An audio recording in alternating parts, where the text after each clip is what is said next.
키티 가족 여러분 안녕하세요. 좋은 아침입니다. 오늘도 말씀으로 시작하는 여러분들을 사랑하고 축복합니다. 제가 기도하고 오늘의 말씀을 함께 또 나누도록 하겠습니다. 하나님 아버지 감사합니다. 오늘도 이 아침에 우리에게 말씀하여 주실 하나님을 기대하며 말씀 앞에 서게 됩니다. 하나님의 침묵 속에서 들려오는 그 하나님의 음성을 듣는 우리가 되게 하여 주옵소서. 예수님의 이름으로 기도드렸습니다. 아멘. 오늘 우리에게 주신 하나님의 말씀은 창세기 17장 1절에서 27절입니다. 창세기 17장 1절에서 27절 제가 봉독해 드리겠습니다. 아브라함이 99세 때에 여호와께서 아브라함에게 나타나서 그에게 이르시되 나는 전능한 하나님이라. 너는 내 앞에서 행하여 완전하라. 내가 내 언약을 나와 너 사이에 두어 너를 크게 번성하게 하리라 하시니 아브라함이 엎드렸더니 하나님이 또 그에게 말씀하여 이르시되 보라 내 언약이 너와 함께 있으니 너는 여러 민족의 아버지가 될지라. 이제 후로는 내 이름을 아브라함이라 하지 아니하고 아브라함이라 하리니 이는 내가 너를 여러 민족의 아버지가 되게 함이니라. 내가 너로 심히 번성하게 하리니 내가 내게서 민족들이 나게 하며 왕들이 내게로부터 나오리라. 내가 내 언약을 나와 너 및 내 대대 후손 사이에 세워서 영원한 언약을 삼고 너와 내 후손의 하나님이 되리라. 내가 너와 내 후손에게 네가 거류하는 이 땅 곧 가나안 온 땅을 주어 영원한 기업이 되게 하고 나는 그들의 하나님이 되리라. 하나님이 또 아브라함에게 이르시되 그런즉 너는 내 언약을 지키고 내 후손도 대대로 지키라. 너희 중 남자는 다 할례를 받으라. 이것이 나와 너희와 너희 후손 사이에 지킬 내 언약이니라. 너희는 포피를 베어라. 이것이 나와 너희 사이의 언약의 표징이니라. 너희의 대대로 모든 남자는 집에서 난 자나 또는 너희 자손이 아니라 이방 사람에게서 돈으로 산 자를 막론하고 난 지 8일 만에 할례를 받을 것이라. 너희 집에서 난 자든지 너희 돈으로 산 자든지 할례를 받아야 하리니 이에 내 언약이 너희 살에 있어 영원한 언약이 되려니와 할례를 받지 아니한 남자 곧 그 포피를 베지 아니한 자는 백성 중에서 끊어지리니 그가 내 언약을 배반하였음이니라. 하나님이 또 아브라함에게 이르시되 네 아내 사라는 이름을 사레라 하지 않고 사라라 하라. 내가 그에게 복을 주어 그가 내게 아들을 낳아주게 하며 내가 그에게 복을 주어 그를 여러 민족의 어머니가 되게 하리니 민족의 여러 왕이 그에게서 나리라. 아브라함이 엎드려 웃으며 마음속으로 이르되 100세 된 사람이 어찌 자식을 낳을까? 사라는 99세니 어찌 출산하리요 하고 아브라함이 이에 하나님께 아뢰되 이스마엘이나 하나님 앞에 살기를 원하나이다. 하나님이 이르시되 아니라 네 아내 사라가 내게 아들을 낳으리니 너는 그 이름을 이삭이라 하라. 내가 그와 언약을 세우리니 그의 후손에게 영원한 언약이 되리라. 이스마엘에 대하여는 내가 내 말을 들었나니 내가 그에게 복을 주어 그를 매우 크게 생육하고 번성하게 할지라. 그가 12두령을 낳으리니 내가 그를 큰 나라가 되게 하려니와 내 언약은 내가 내년 이 시기에 사라가 내게 낳을 이삭과 세우리라. 하나님이 아브라함과 말씀을 마치시고 그를 떠나 올라가셨더라.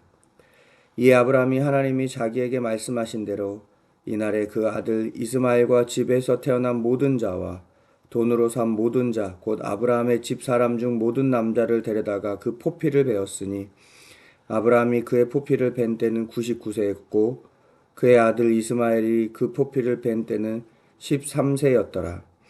그날에 아브라함과 그 아들 이스마엘이 할례를 받았고 그 집의 모든 남자 곧 집에서 태어난 자와 돈으로 이방 사람에게서 사온 자가 다 그와 함께 할례를 받았더라. 아멘. 오늘 말씀은 이렇게 시작을 합니다.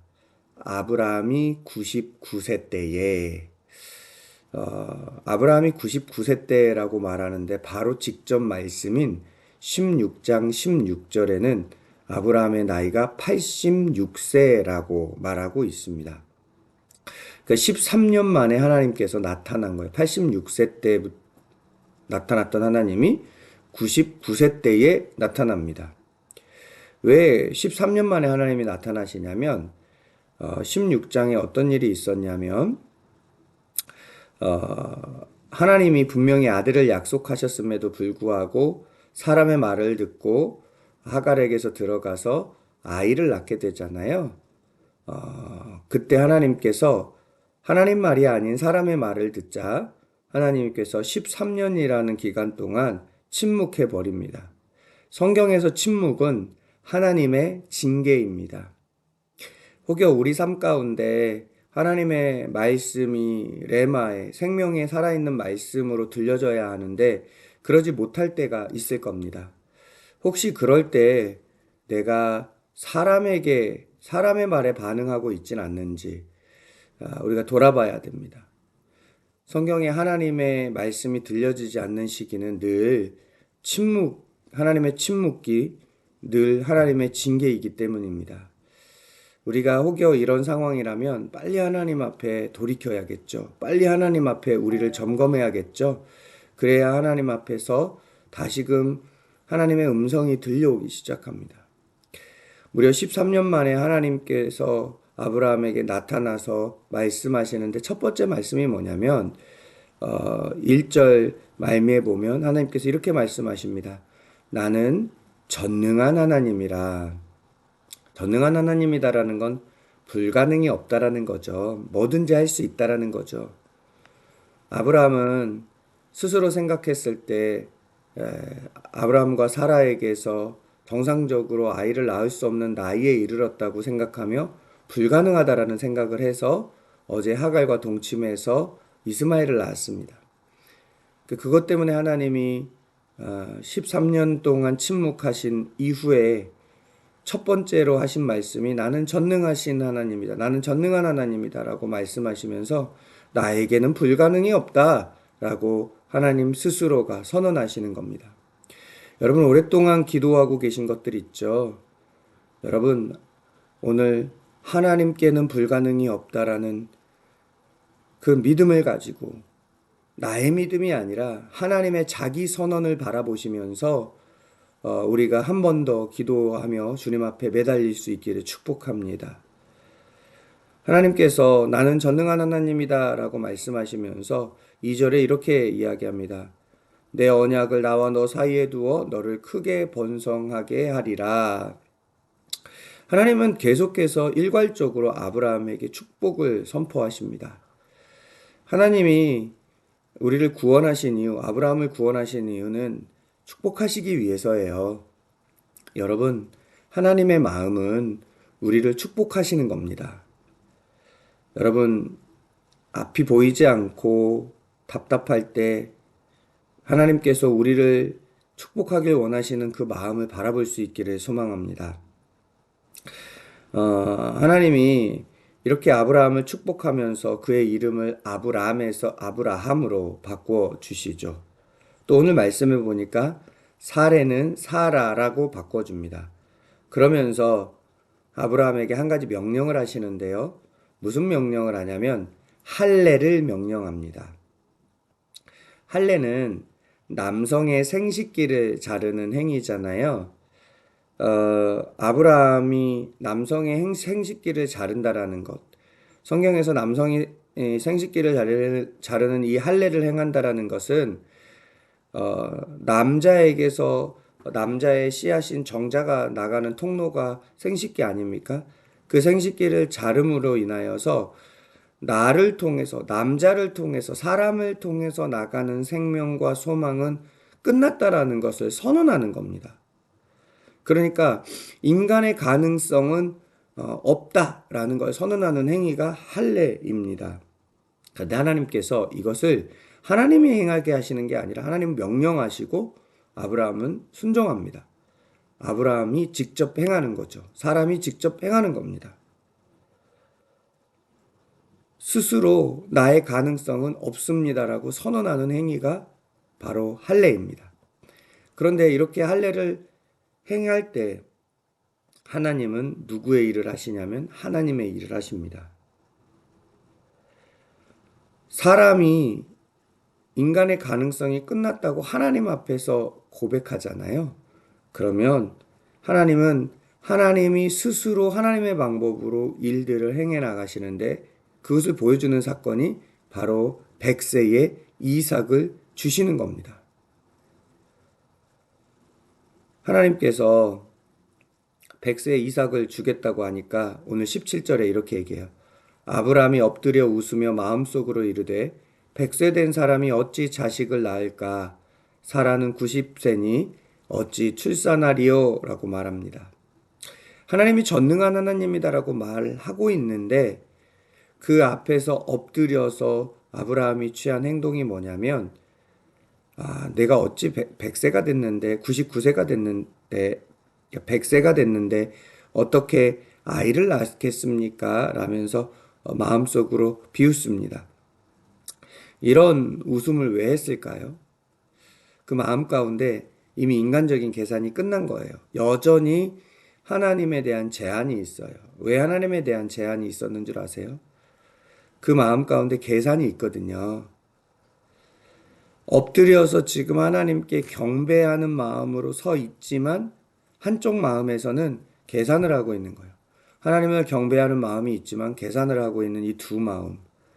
그때 하나님께서 이렇게 하시죠. 19절에 하나님이 이르시되 아니라 네 아내 사라가 네에게 아들을 낳으리니 너는 그 이름을 이삭이라 하라. 내가 그와 내 언약을 세우리니 그 후손에게 영원한 언약이 되리라. 라고 말씀하시면서 한 번 더 약속을 확증해 주십니다. 여러분, 우리 마음 안에도 하나님을 예배하고 그래 하나님이 내 길을 열어주시겠지 하는 마음이 한편에 있을 겁니다. 그런데 또 한켠에는 현실을 보고 나의 한계를 보면서 계산하면서 내가 어떻게 내 삶에서 이런 일이 일어날 수 있겠어요 하나님? 이런 마음이 들 수도 있습니다. 그러나 그때 하나님께서 말씀하시는 겁니다. 내가 너와 내 언약을 생각하면서 그 일을 행하겠다. 그게 바로 이삭을 주시는 겁니다.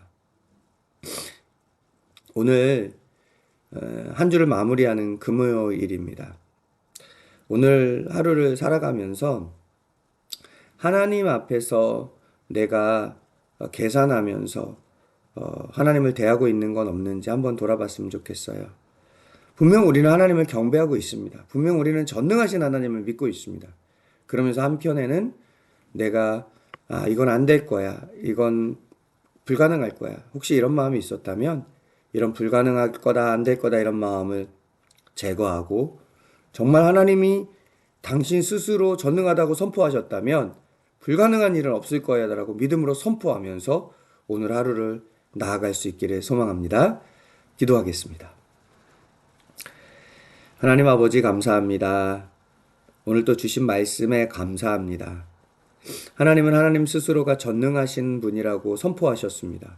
불가능이 없습니다. 인간이 그 불가능이 없는 하나님 앞에서 하나님을 인정하는 행위가 바로 할례입니다.